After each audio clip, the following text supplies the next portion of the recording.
From Hollywood, the Hollywood Radio Theatre.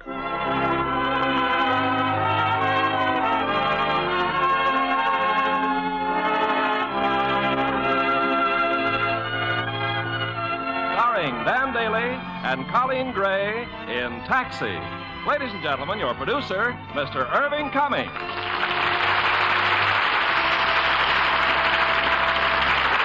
Greetings from Hollywood, ladies and gentlemen.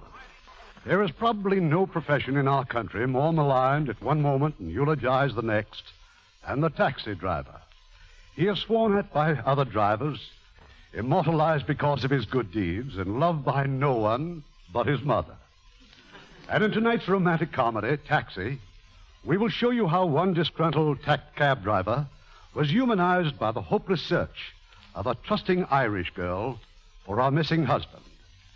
And as our stars of this 20th Century Fox screen gem, we present Dan Daly in his original role, co-starring with Colleen Gray. Now, Taxi, starring Dan Daly as Eddie Nielsen and Colleen Gray as Mary.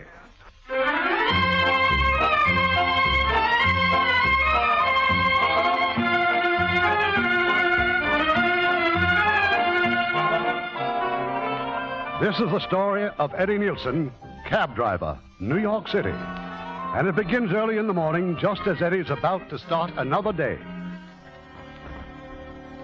My, it's a nice day, Eddie. Just beautiful. It's a terrible day. Mom, even you by now should understand what a rainy day means in a taxi cab business. A nice, steady rain. It drips and drips and drips, never lets up. I gotta make a payment on a cab today. Ain't even a cloud. Why, the sun shines. The whole world is happy. But you don't approve. Oh, Eddie got married. That's the whole trouble with you. That's why you're always such a grouch. Not today, Mom, please. I'm not in the mood. Why not? It's time. A man your age. Why do I want to go looking for trouble? Oh, a person can fall in love, can't he? Love, yeah, love. But you don't have to go to extremes and get married. You think there ain't no such thing, huh? It doesn't exist. Wait a minute. I begin to see the light. What light? What's so important about supper tonight? Why must I suddenly be home on time? Who said suddenly? I only mentioned... You know why? Because you're going to have that Mrs. Alberts and her daughter Florence coming over here. The one she's been trying to marry off for 6 years, that's why. No, don't knock her, Eddie. She's a very nice girl. And smart. She plays the piano. I don't care if she's a whole one-man band. I don't want her in the house when I come home. And if they just happen to drop in, I'm supposed to throw them out? Yeah, throw them out, because if you don't, I will. Mom, look, I'm satisfied just the way I am. I don't want to get entangled, understand? Okay. Oh, entangled. Don't aggravate me, Mom, please. I got to pay for the cab. Well, I have enough headaches. All right, goodbye, Eddie. Now, you be careful. Yeah, see you later, Mom.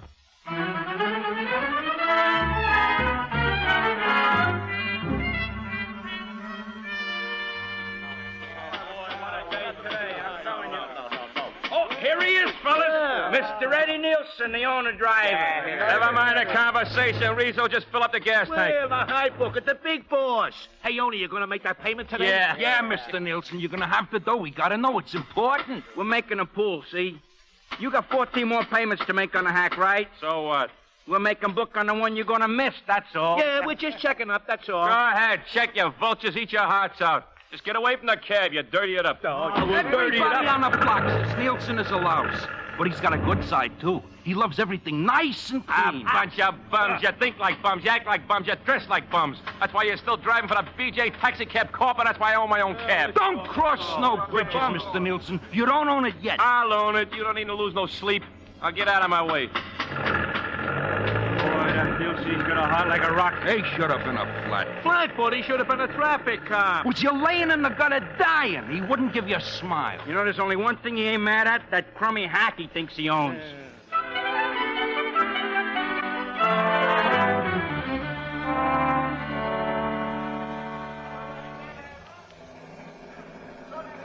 Well, Mary, I guess you're all set. The mate's found a taxi cab for you. That's it there over on the dock. Oh, thank you, Captain. Now, here's your landing card from the immigration office. And here, a little advance on your wages. Oh, now, what would I be wanting with such a lot of boodle as that? $5. It isn't as much as you think. New York isn't quite the same as Dublin, but it's more than enough for the cab fare. Oh, 'tis a wonderful, great city, sir. Just remember to be back here by 5 o'clock. Oh, yes, sir, I will. Now, about finding the place, sir. You'll have no trouble at all. Just tell the taxi driver, and he'll take you there. Oh, thank you, Captain. That I will. Good luck, Mary.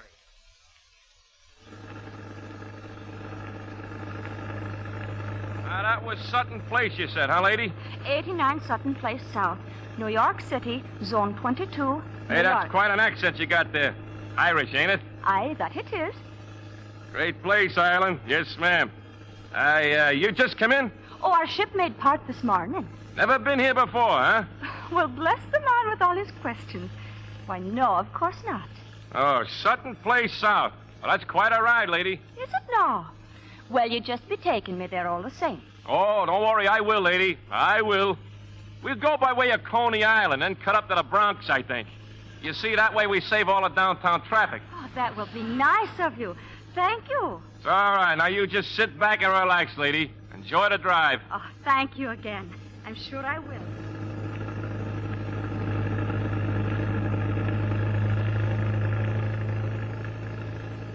And over there, lady, that's Staten Island over there. I have never been across so many bridges and through so many tunnels in all my life. And we must go on a ferry boat? Yeah, well, that's the best way. Now, that's New York straight ahead of us. Well, imagine that. I could have sworn those were the same tall buildings I saw from the deck of the ship before I got off. Yeah, well, all them skyscrapers, they all look alike. All right, ma'am, I'll have you at Sutton Place in 20 minutes.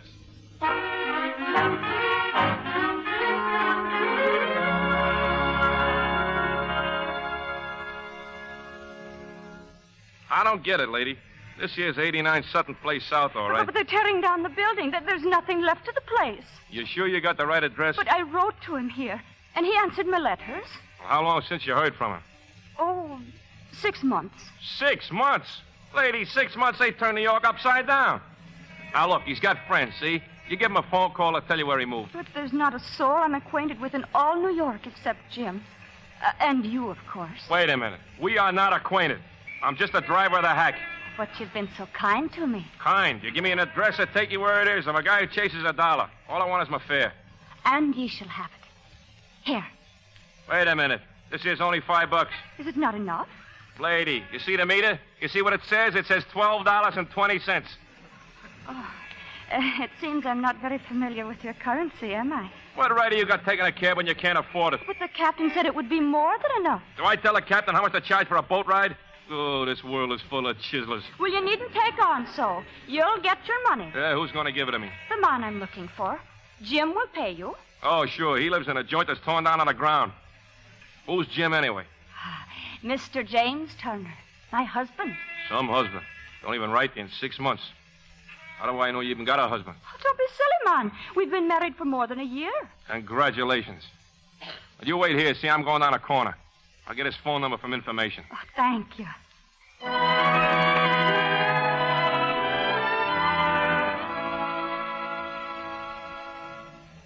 Well, did you find it, Mr. Nielsen? Jim's phone number? Information, never heard of him. You're still batting 1,000. But what am I going to do? We're going to walk around the block. Around the block? At the store where I phoned, I asked about James Turner, 89 Sutton Place South. Well, he knows from nothing. But he tells me the janitor who used to work at 89 Sutton Place South is now working around the corner. So come on, we'll talk to the janitor. So if we may talk to your husband, please, maybe he can tell us where we can find Mr. Turner. Mr. James Turner. Well, my hubby ain't here now, but I knew that Mr. Turner. A real fine gentleman. Always laughing it up. And would you happen to know his new address, please? Gee, honey, I don't. He was always hightailed it off somewhere, Ireland and Paris and all them foreign places. Well, that's where he met me, in Ireland. Well, then you must be the one that sends the letters. What letters? Wait a minute, I'll be right back. I know just where they are. What is your husband, a traveling salesman? Oh, no, it's a writer he is, selling stories to the magazines. Yeah, then what was he doing in Ireland? He came to Ardnacrishna to write about the ghost in the castle. Ghosts? What's he writing about ghosts for? Don't he like live people? Ardnacrishna's a lovely ghost. Very famous, too. 8 feet tall. Give or take an inch. You believe in ghosts and he writes about them. That's a wonderful foundation for a happy marriage. I found these when he moved out, so I just put them in this box here. Oh, my letters. Well, they just kept coming, honey, and I didn't know what else to do with them. Yes, of course. What would this be here with the letters? Oh, I found that too, honey. Just a pawn ticket is all. Let me look at it. Awkward Henry. Henry's Hawk Shop. Ooh, my $12 I'll see it in my dreams. Well, I certainly hope you find Mr. Turner. Oh, I'll find him all right. You may be sure of that. Let me get this straight. You crossed the whole ocean just to find a guy you haven't even heard from for 6 months? You think that's odd, the length of time? Odd? Why should I think it's odd? It's normal. Happens every day. Oh, well, where are we going now, please? A Hawk Shop. Where else? That pawn ticket. Oh. Don't say I haven't wondered, Mr. Nielsen. Even been a bit worried, too. But if in your heart you know... The guy said you wonder why didn't he send for you? He was hard up, poor man. That's the reason why. Hard up. How much it cost to write a letter? Oh, but he did write. I've no doubt about it at all. Sure, he wrote, but you didn't get it. Exactly. The letters were kept away from me. It was me, Aunt Bridgie. What's your Aunt Bridgie got to do with it? Well, she runs a hotel in Ardnakrushna. And one day she comes to me and she says, we've an American tourist just arrived. Go up and air his rooms. Well, up I went, and there he was. Good day, he said, and what might your name be? Mary O'Shea, says I to him. Well, Mary O'Shea, he says, you're as pretty a girl as ever come down the road. So, one thing led to another, and in no time at all, to me utter and complete surprise, there he was with his arms around my waist. And at that precise moment, who walks in but me Aunt Bridgie? Well, after that, she didn't trust him an inch. Your Aunt Bridgie's got more sense than you got. When she found out that Jim and I were secretly married, well, that's when she sent me packing. So I just went on to Dublin. Yeah, where was your husband all this time? Oh, in the United States. He'd gone back by then. How long was he in your hometown, anyway? A week. A week? Most of the time with me, walking in the hills. You mean to tell me you married a man you only knew a week? Mr. Nielsen, are there any rules about the time it takes to fall in love? It takes 1 minute to be born, less than that to die. And I had 7 long days to fall in love. A day meets a guy, and in 5 minutes her head turns to oatmeal. Poof! Just like that, she's stuck on him. She marries him. And who suffers the consequences? Me, Eddie Nielsen, an innocent cab driver. All right, here's a hack. Get in. Oh, but the pawnbroker. I'll bribe you there. It's on me. It's my treat, okay? Well, you don't have to get angry, Mr. Nielsen. But all the same, thank you.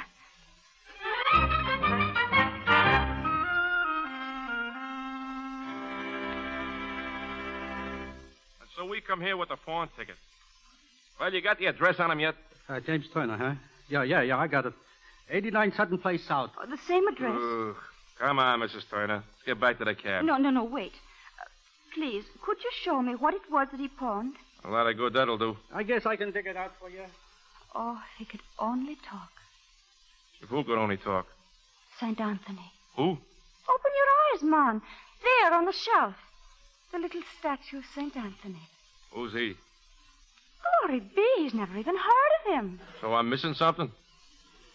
He's a saint with a very special job. If you've lost something, he'll help you find it. Yeah? If he's such a help, how come there's so many lost and found apartments? Maybe it's a sign that I'll find Jim. Hooray. Well, I got it. It's an overcoat. Hey, let me see. Overcoat's got labels. Where'd he get it? What's that label say? Oh, it's no use. I remember this coat. Jim bought it at home in Ardnakrushna. Thanks, mister. The lady's looking at the statue. Why don't you buy it? Might bring you luck. Oh, sure, I'd love to. But I can't afford it. I'll make you a bargain. $2. $2 must be stolen property. I'll give you $1. $1. Take it or leave it. All right. Go on. Take it.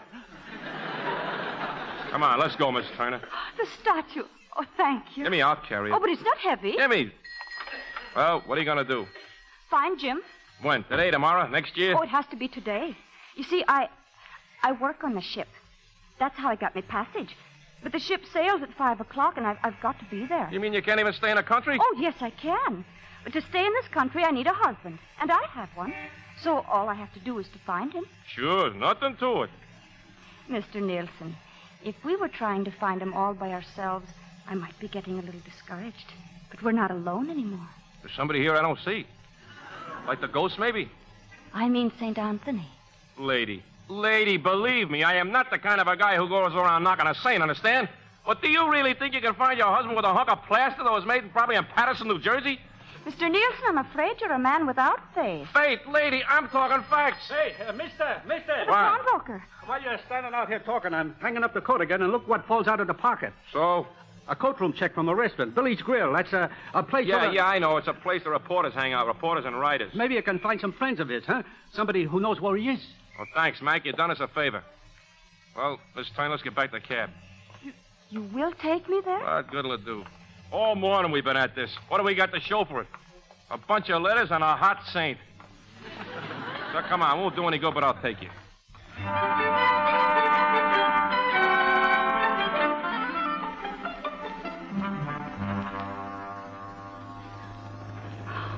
Just imagine, Mr. Nielsen. Imagine those nice people at the pub knowing me Jim and telling me where he's at. But they didn't tell you where he's at. They didn't know. All they gave you in Billy's Grill was the name of a publishing company. Me own husband writing a book and being paid for it. Now all we have to do is to talk to the publishing people and find out Jim's new address. Don't get your hopes up. How do you know it ain't another wild goose chase? Well, as plain as the light of day. They told us as much as the restaurant. Jim has buried himself away, working on his novel, trying to make a success of himself for my sake. You know what you need?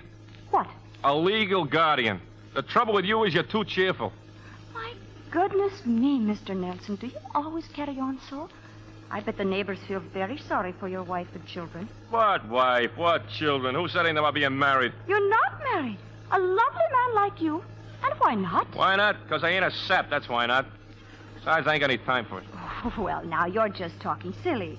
Girls are the one thing there's always time for. The right one you've not been finding, that's all. Yeah, and I hope I never will. Listen to the man. What are we stopping for? You see that sign across the street? Leggett and Millard, publisher. Good luck. You're not coming with me? What do you need me for? You're so sure you'll find him now. Oh, yes, of course I'll find him. Goodbye, Mr. Nielsen. Goodbye, lady. Take it easy. Wait. Could I please have your address? Then as soon as I see Jim and tell him how wondrous kind you've been to me, then he'll send you the money for the fare and everything. I just changed my mind. Come on, I'm going up there with you.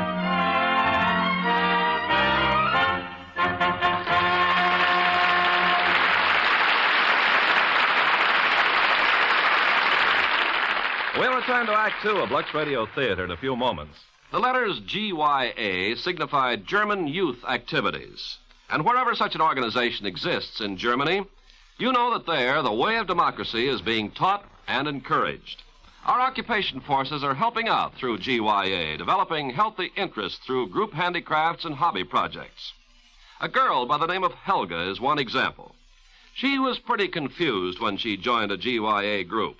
Her father had been very much anti-American, and she reflected his ideas. Luckily, she won a trip to Switzerland in a handicraft contest. Once on the trip, Helga learned that the Swiss people and the American women in charge of the tour were very different than her father had pictured non-Germans. She won't change overnight, but she wants to learn more about the workings of democracy, and her education is continuing through GYA. Such acts by you and your friends today are shaping our world of tomorrow. Now our producer, Mr. Cummings. Act Two of Taxi, starring Dan Daly as Eddie and Colleen Gray as Mary.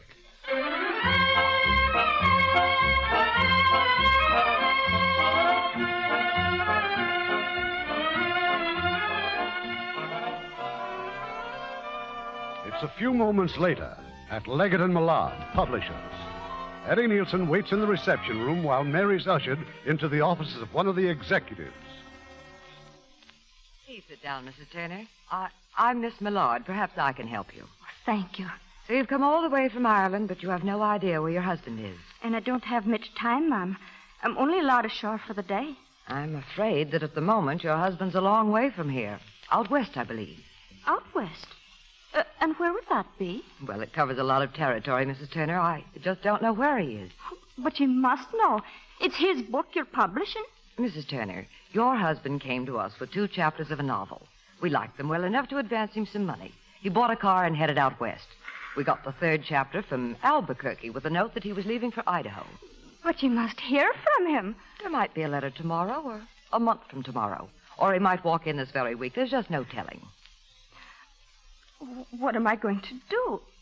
I know. It's none of my business, Mrs. Turner, but, well, your husband didn't know you were coming, did he? Perhaps he didn't want you to come. Not want me to come? Why? No doubt he has some very good reason of his own. But he does want me. I know it. You have your passage back to Ireland, haven't you? Wouldn't it be best if you just went and waited for him? Perhaps he's preparing to join you there. I won't. I can't. I know what your feelings must be, but what other choice do you have? I have no choice, have I? Is there anything I can do? You've been very patient, Miss Millard. Thank you.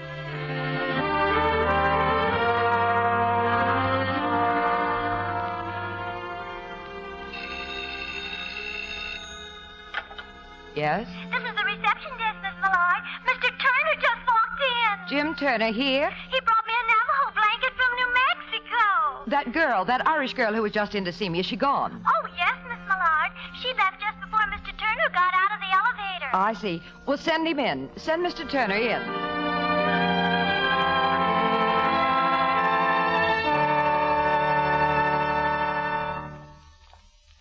All you keep telling me is that she was very nice, but what did she say? Jim's out west somewhere. He bought an automobile. He's traveling around the country. Got an automobile and he's traveling. Can you take the hint now? He don't want you. That's not so. You don't understand. It's because of the novel he's traveling. You still believe that, huh? Well, you don't have to worry about me anymore, Mr. Nielsen. This is my problem, not yours. Maybe I should have my head examined. Tell me the truth. Does it make sense to you? Does it? You got yourself a job on a ship. You work your way across the ocean washing dishes to find a husband in one day. Husband don't even write to you. Is that the act of a logical person? Stop anybody in the street. Ask the first impartial party. But there's a million people visiting New York every day. They take trolley cars, subways, buses. You had to take a taxi. My taxi. Well, there it is. Get in. Where are you taking me? Back to the dock, back to the boat. We're through looking.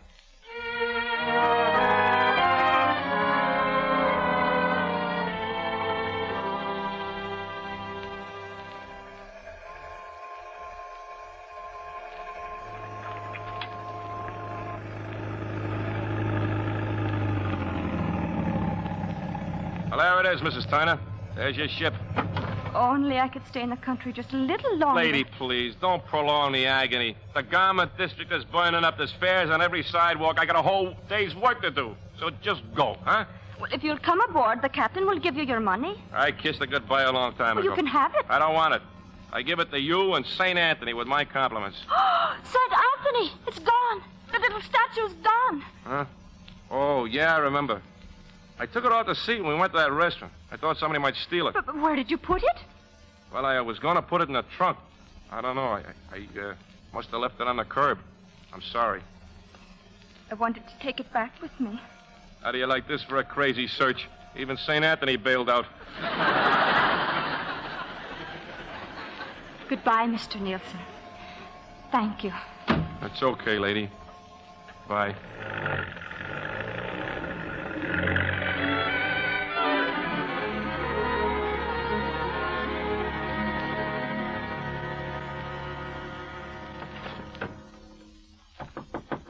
Come in.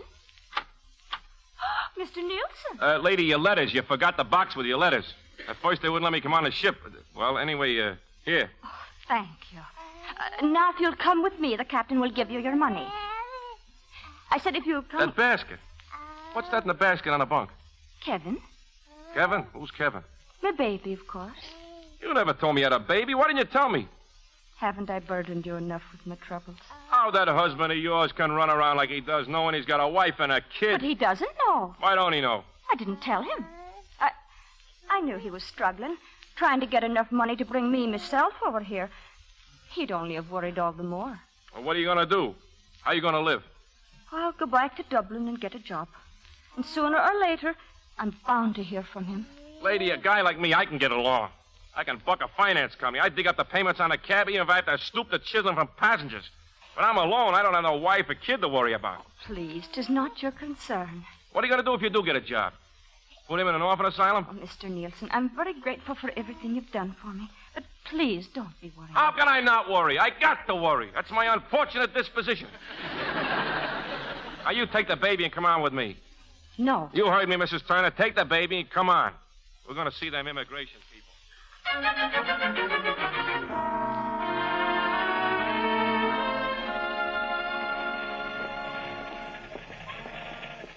What do you think the immigration man will be saying? We'll find out in about 2 minutes. See, there's the office. Oh, but my ship's about to sail. I let it sail. But we're breaking the law. So what? Crooks break the law every day. Let a couple honest people take a chance at it. How's the kid? He all right? He's still sleeping. Okay, now just remember what I told you. Those immigration guys are pretty tough.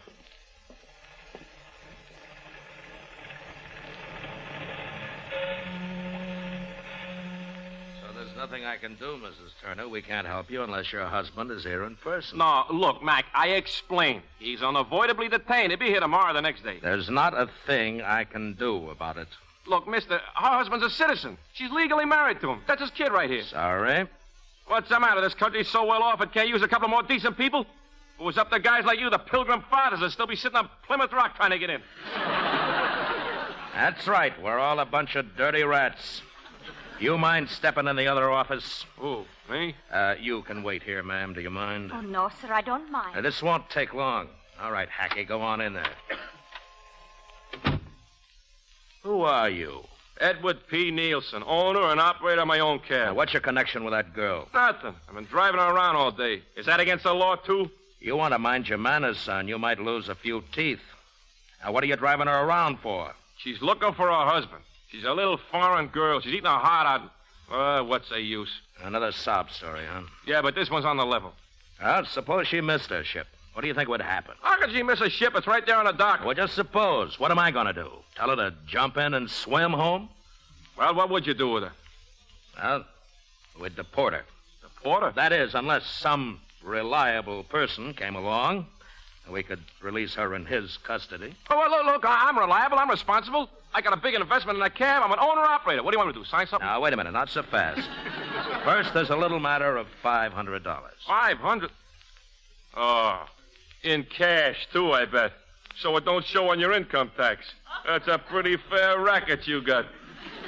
You know, son, you are going to lose those teeth. That $500 is a bond. It's like bail to make sure she'll appear at the hearing. Yeah? And there's nothing in it for you? No. Disappointing, isn't it? Yeah, but $500? Where's a guy like me going to get $500? Well, you own a cab. Yeah, I own it, okay, but I still got 14 more payments to make on it. Well, you put money down, didn't you? You made a lot of payments already, haven't you? Just call the finance company. They'll be glad to give you a loan. Look, mister, every nickel of that down payment was every nickel I ever had in the world. And every month I make a payment, it's like giving them a pint of my own blood. There's a limit. No, I couldn't do it. Well, it's up to you. No, I couldn't. I got a mother. That's how I support her, with a cab. I lost a cab, but what'd I do? I work too hard as it is. Besides... You can use this phone. I'll go back and see how Mrs. Turner's doing. Oh, this is awful. This is awful. It's awful.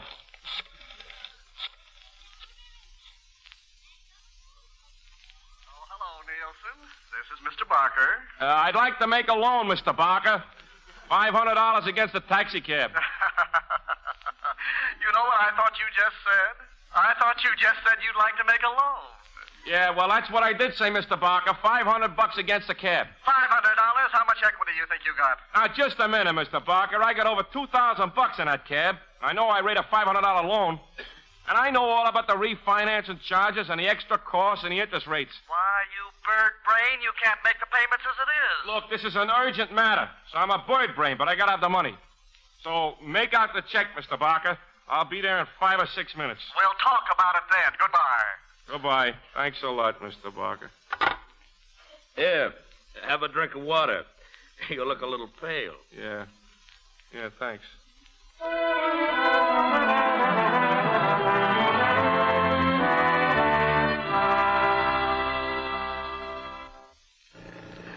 I just don't know what to say, Mr. Nielsen, invading your home with a baby. And however did you manage it? You mean the secret of my success? I got political pull. I'm a very convincing talker. But your mother, what'll she be saying? Nothing. She likes babies. Be you sure you have room for us? Just don't expect no mansion, is all I ask. I got news for you, Mrs. Turner. Everybody in America ain't a millionaire. Well, here's a street. Oh, it is a lovely street. It's the crummiest street in Manhattan. Now, we live down there. Only I got to stop here at the garage. You wait here on the sidewalk. I'll only be a minute. I'll get me suitcase. I'll get the suitcase. You worry about the baby. I got to put the cab away, see? You kind of stand around the doorway. There's certain parties hang around a garage. If they ever find out what I'm doing, they'll laugh themselves into the grave. So wait here.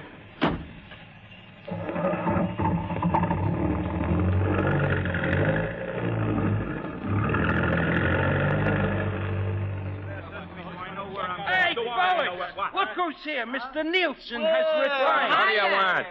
Hiya, owner. You make the payment? What's in your business? Don't duck the question. Did you or did you not? Get out of here, you rummies. All these months giving us a needle, calling us nasty words. A bunch of no-good, lazy bums. That's us. So you finally admit it, huh? So it just happens I call Mr. Austin Barker on the phone. He give me all the dope, owner. Yeah, you didn't even make the payment. In fact, you made a loan against the hack. You got some nerve, Mr. Nielsen, going around putting up the big front. Yeah, the big book at the 5-penny Kappa. Yeah, how about that? Shut up and leave me alone. How about all that big shot stuff, huh? What do you think you're something? Mr. Nielsen. Come on. It's my fault again, isn't it? I could hear them. Never mind. You borrowed the money for my sake. That's how you managed it at the immigration. Oh, Mr. Nielsen, what have I done to you? Now, listen to me. The best thing to say at a time like this is absolutely nothing. Just silence. I'm a little tired. I'd like to go upstairs and lie down, rest my eyes, so come on.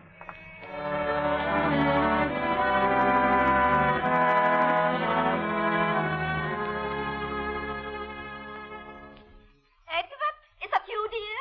Yeah, it's me, Mom. Oh, well. Just look who dropped in, Edward. Mrs. Albert and Florence. Oh, come in, dear, and say hello. Oh, no. No. Mr. This Nielsen? here, Mom, is a young lady. I brought her home, just to live here. Oh, come in. Have a seat. Mother, look. Now I ask you, just to live here, he says. With a baby. On second thought, young lady, maybe you want to freshen up, huh? This way, dear. Yes, that's the bedroom. Just in there. Oh, thank you. Well, ain't this nice? Edward, this is Miss Florence Albert and her mother. So what's everybody looking at me like I'm a murderer for? Who'd I kill? Mama, I think we ought to leave. Just a minute. Mrs. Nielsen? Yes, dear. For 2 hours you've been telling us what a wonder your son is. So quiet, so refined, so unattached. If he's so quiet and refined, why does he bring home What are you arguing for? Just let's leave. Oh, sit down. Everybody sits down. I'll make some tea. Dragging us up here under false pretenses. Telling us this bum was free like the air. Who says I ain't? Mister, you think I am blind? She's got an infant. So what? Is that such a novelty? Oh, I refuse to remain here another instant. Florence, wait for me. Huh? How do you like the nerve? No shame at all. Brings us right into the house. This is my house. I do what I want. This is where I live. Two-timing cab driver. Goodbye, Mrs. Albert.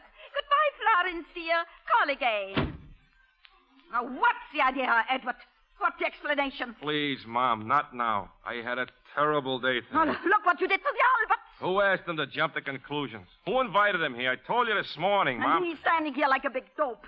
You opened the door and... Please, Mom, I had a terrible day. I can't take it anymore. Now, sit down, Eddie. Now, what about the young lady and the baby? Don't the baby want some milk or something? I don't know. I'll go ask her. Mrs. Turner? It's okay, Mrs. Turner, they're gone. Maybe you and the baby want... Well, what is it? She's gone. You see what you did? You scared her away. Gone? Who does she know? Upstairs? Where's she going to go? Eddie, who is she? Where? What girl? Where could she is go? Where? I got to find her, Mama. I got to go find her.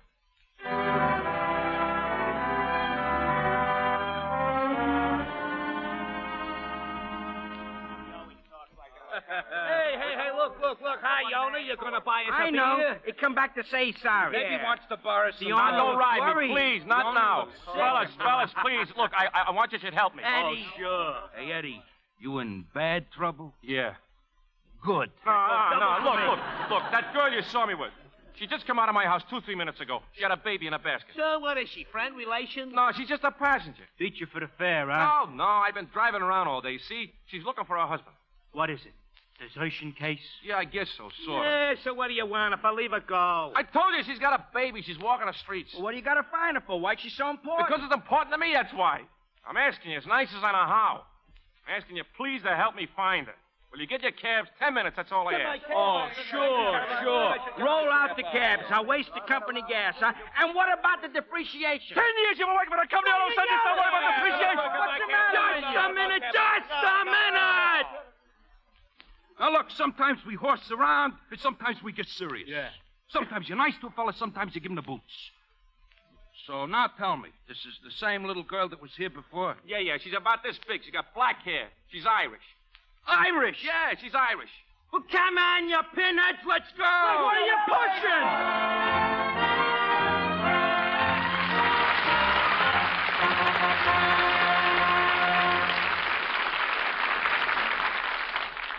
In a moment, Act 3 of Taxi. An Indiana soldier by the name of Birch Bay, yes, that's his real name, carried a little excess equipment overseas with him to Germany for occupation duty. To be exact, he had $4 worth of vegetable garden seeds in his duffel bag. You see, Birch had been a star pupil in agricultural extension work and president of his 4-H club for 2 years. His military police company arrived for duty in the little German village of Hungen. Here, Birch sent out word to the children that he had a job for them. 90 turned up, and they represented 45 different families. During his off-duty hours, Birch laid out a garden tract on the edge of town in 45 plots, each 6 by 20 feet. He parceled out the seeds and supervised the planting. An astonishing quantity of vegetables was raised, and something else was raised, too. The morale of all the people in the village who needed not only food for their stomachs, but sustenance for their spirits. Such acts by you and your friends today are shaping our world of tomorrow.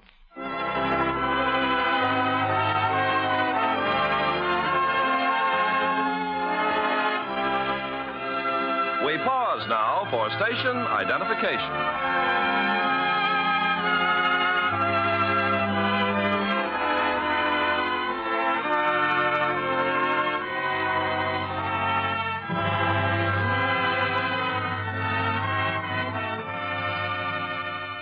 The curtain rises on Act 3 of Taxi, starring Dan Daly as Eddie and Colleen Gray as Mary.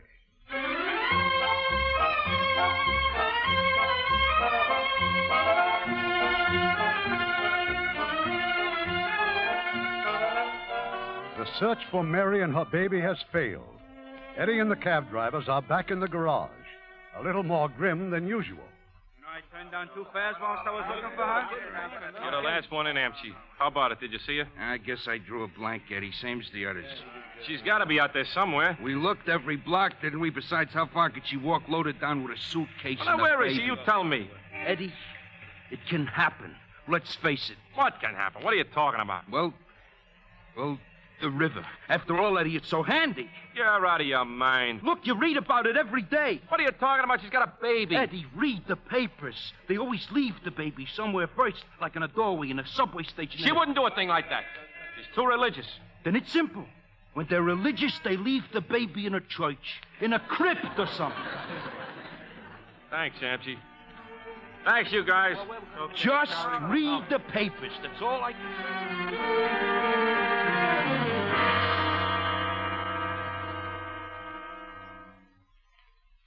Pray for me, Holy Mother. Help me to find my baby's father. Help me to make a go of things. In the name of the Father, and the Son, and the Holy Ghost. Amen. So he was right. Oh. Amchi, that knothead, he was right. In church, he said. Mr. Nielsen, please. What's the big idea run out on me, pulling a stunt like that? Lower your voice. You're in church. How do you think I fell with the river not 2 blocks away? Oh, what a I could have lost my $500. I could have taken my cab. Stop yelling at me. And see what you've done. The baby's awake. Come on. I wasted enough time. Let's go. I'm not going back with you. They're all done worrying about me. Look, Mrs. Tyner. We've imposed enough, Kevin and me. It got me 2 hands. I can find a job. Look, Mrs. Tyner, I want you to come home. I'm asking you, but please. You shouldn't mind me. Everything I say, I mean the opposite. So come on. Come on home, huh? Well, Well, first I must light my candles. Now, this one is for Kevin. And this one is for Jim. And this is for you. Thanks. A fellow like me, he needs all the help he can get. And it does help. You'd be surprised.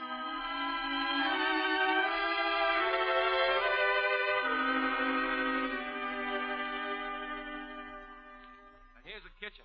There's plenty of milk in the icebox. Don't call that lovely thing an icebox. It's an electric refrigerator. Same thing.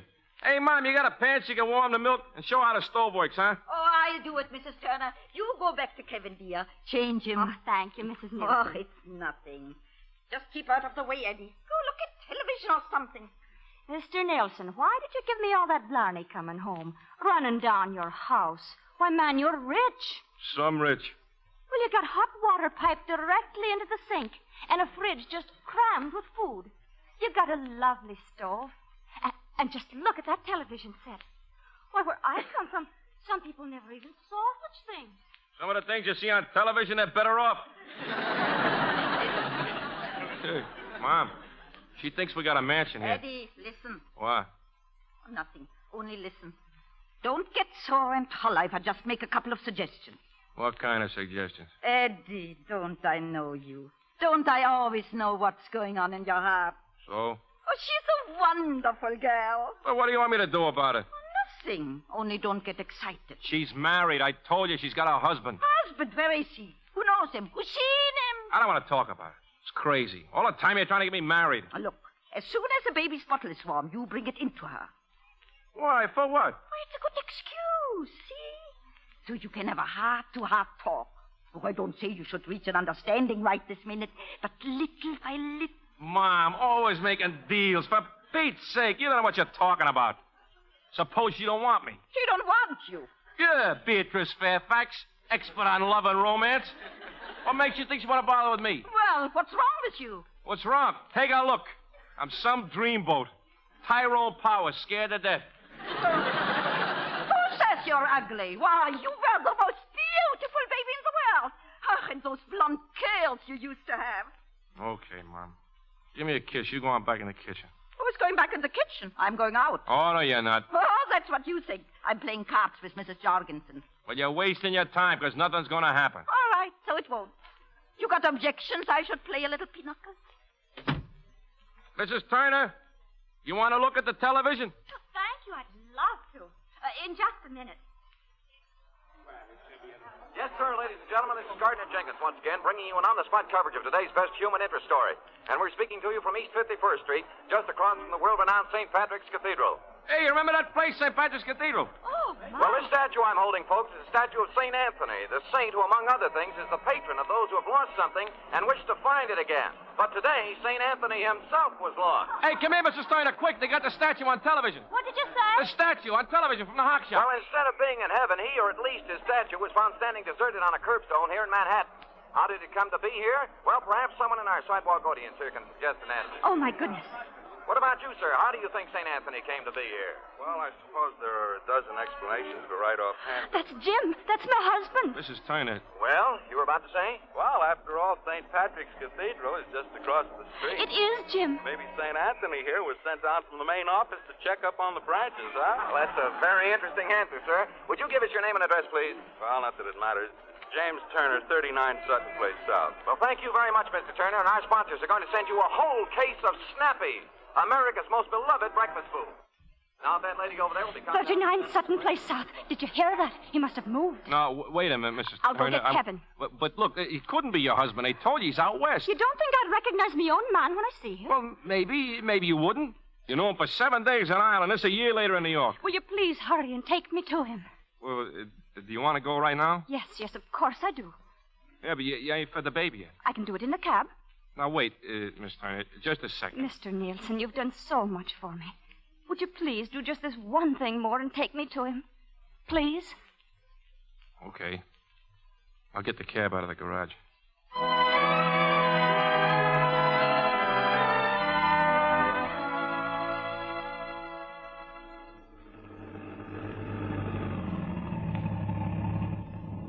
Well, there it is. 39 South. Oh, my. It's quite grand looking, isn't it? Would you mind waiting here with the baby? I'll go in first and see if he's home. Sure. Go ahead. Good evening, Mrs. Turner. Miss Millard. Yes, we meet again. But it was Jim I asked for. My husband. I told the butler. Yes, I know. I'm sorry you found him, Mrs. Turner, and I'm sorry you're here. I gave you good advice when I said to go back to Ireland. But if he's here, why did you tell me he's out west? I thought he was. He walked into the office right after you left. Then why didn't you tell him I'd been there? How could you keep it from him? Why? But I did tell him. You couldn't have told him. He would have looked for me. He would have found me. Perhaps he really didn't want to find you. Or perhaps you didn't want him to find me. I see it now, Miss Millard. You got rid of me because you want Jim for yourself. No. No, you're quite wrong. Once I had Jim to myself, Mrs. Turner. I was married to him for more than 3 years. That's more of your lies. He would have told me. And if it were true, Yes, you'd have never married him. Your religion wouldn't have permitted it. That's why Jim never told you. That's the sort of man he is, Mrs. Turner. That's why you're far better off without him. No, you're making it up. I don't believe you. Jim's not like that. He loves me. Jim always has good intentions, Mrs. Turner, but he's weak. Always was and always will be. You see, he's broke now. He's given up the book. Do you know what he's doing here this evening? He's telling me he's going to ask you for a divorce. He wants me to marry him again. I still don't believe you. I came here to find Jim, and I'm not leaving till I do. Then go ahead, Mrs. Turner. He's in the study down the hall. He is yours if you want him. I said, so go right ahead.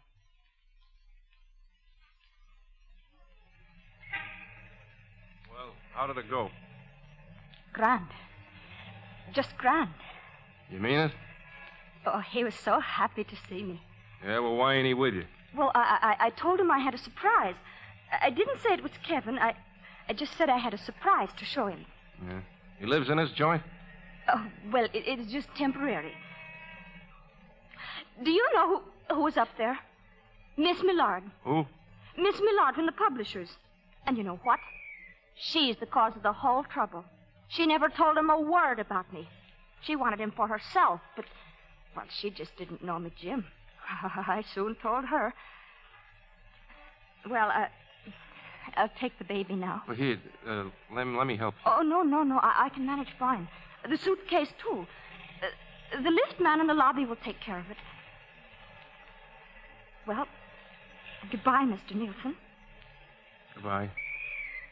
I'll be telephoning to you just the moment we're settled down. Yeah. I want Jim to meet you and your mother. Oh, sure. And, Miss Turner, I'm glad this all worked out for you. I'm glad you got what you wanted. Thank you. I'll be remembering you in my prayers. Yeah, you do that. God bless you, Mr. Nielsen.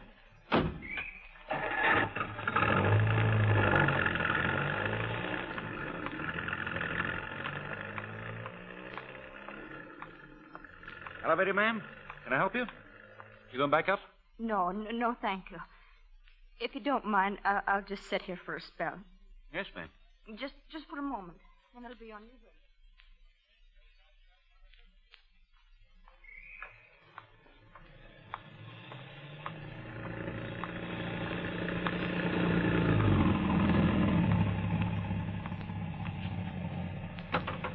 Come on, get in the cab. Mr. Nielsen! Give me a phony story like that. Come on, get in. Just be careful of the baby. I'll take the suitcase. Where are you taking me?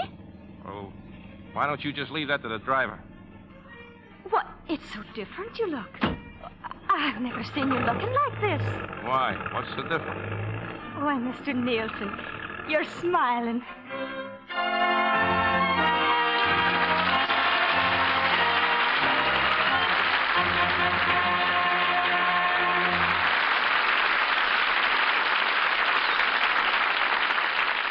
Our stars will return in a moment.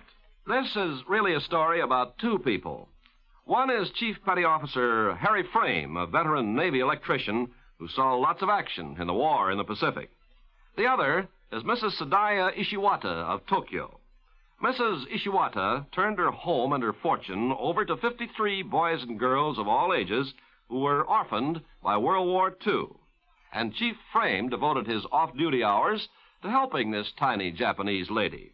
He organized his friends into work teams, and because of their work, the home took on a bright new look. New panes of glass were installed, a new girls' dormitory was built, and twice a week, a Navy truck rolled up with leftover food, writing paper, worn-out clothing, and other contributions from the men.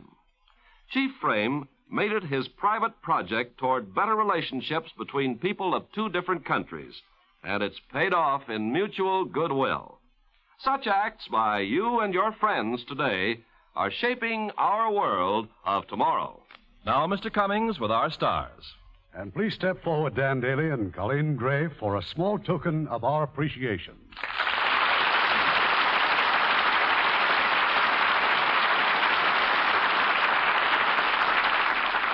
I do hope your taxi meter isn't still running, Dan. No, I'm through cheating, Irving. I could have told you that, Dan. Now tell me, what's doing out at 20th Century Fox these days? Well, we're in the same old rut. Turning out great pictures. And with some fine acting. I'll bet you'll be nominated for an Academy Award again this year, Dan. No, not a chance. I wasn't in one costume picture this year. Well, why do you have to have a costume? Huh? Did you see 20th Century Fox's picture, The Robe, in CinemaScope? Starring Richard Burton, Gene Simmons, and Victor Mature? Yes, it's a wonderful picture, Dan. Yeah, did you see a preview of Prince Valiant starring James Mason, Janet Leigh, and Robert Wagner? Yes, I did. Well, there you are. You either have to wear a Roman toga or a Buster Brown haircut. Somehow, Dan, I just can't see you in a Buster Brown haircut. Well, that's one of the reasons I didn't get the part of Prince Valiant. Oh, better luck next year, Dan. Now, Irving, how about next week's play? That's what I say, Colleen. How about it? Because we're going to present one of the greatest personalities on the screen today, Metro-Goldwyn-Mayer's glamorous Esther Williams. And we've chosen one of her gayest, most delightful screen successes, Skirts Ahoy. Co-starring in his original role will be popular Barry Sullivan. And they will recreate this romantic comedy for you on the Radio Theatre next week. We'll be listening, Irving. Good night. Good night. Good night.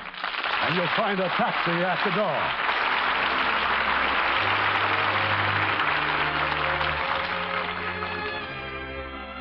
Heard in our cast tonight were Edith Angold as Mrs. Nielsen, Jack Crucian as Rico, Eddie Marr as Chick, Chet Mencken as Amchi, Yvonne Patey as Miss Millard, Bill Conrad as the immigration officer, and Stephen Dunn, Lillian Randolph, Bill Johnstone, Herb Butterfield, George Pembroke, Pauline Drake, Ellen Cleve, Jonathan Hole, and Leon Ledoux.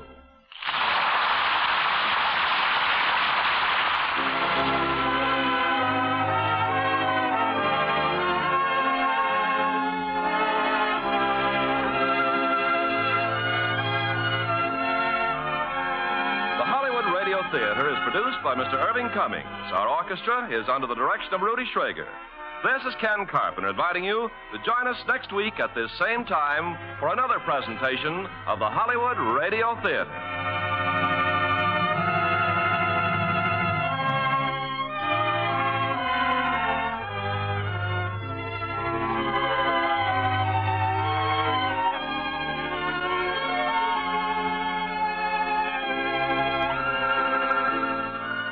Radio Theater is a presentation of the United States Armed Forces Radio and Television Service.